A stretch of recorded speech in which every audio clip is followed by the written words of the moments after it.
The Karnataka elections is a complete victory for the Congress and a total rout of the BJP. The common man is fed up of the BJP, and we have seen that. The common man has been virtually chasing BJP candidates out of the villages, out of their houses.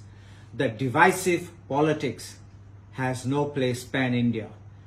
The BJP tried a lot of inciting communal overtones in their election rhetoric, but it did not work. They have to know that India is secular, that India will remain secular, and that is the spirit and essence of India, even prior to the independence of India. And that is the spirit and beauty of our India. It has proved that communal politics, there is no place for such kind of things in our country. Despite a high-octane campaign, which was led by none other than our Prime Minister, with top central leaders virtually campaigning and camping in the state of Karnataka, they drew a miserable 2-digit figure, could not even touch a 3-digit figure.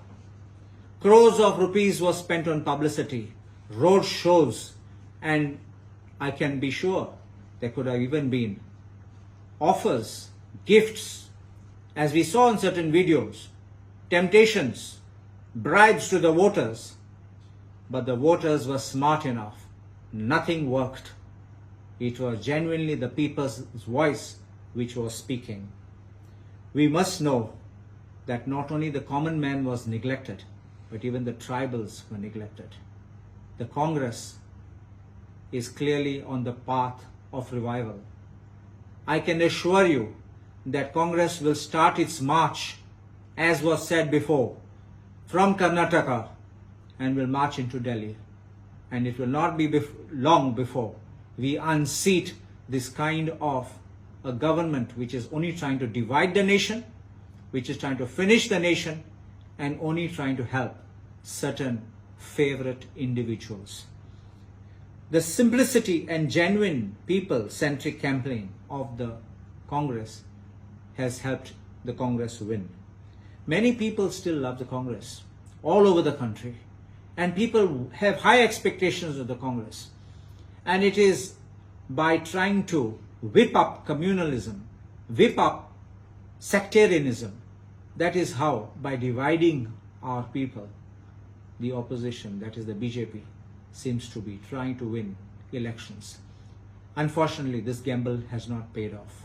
Despite such kind of words being used, which will shock the conscience of any man, and with great respect, the Election Commission seemed to be like a Kumbhakarna in comatose, and getting up only when they complained, and very lethargic when the Congress was complaining, will now have to eat a humble pie in the process.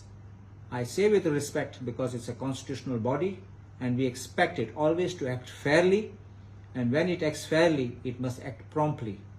It's not only one-sided, which it should be.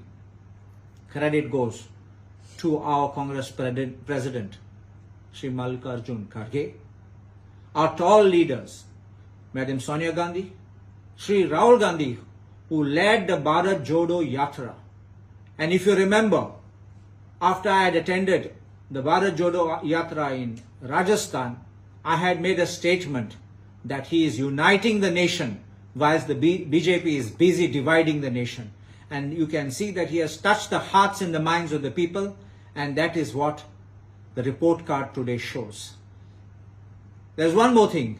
People have voted out the 40% government, which it was known to be, and the people believe the Congress will reach out to every common man, every person in the road, every person in the village, whether you're high or low. Congress will treat everyone equally with great respect, with no fear and no favoritism. I would like to say that the Congress will be and continue to always fulfill the people's aspirations.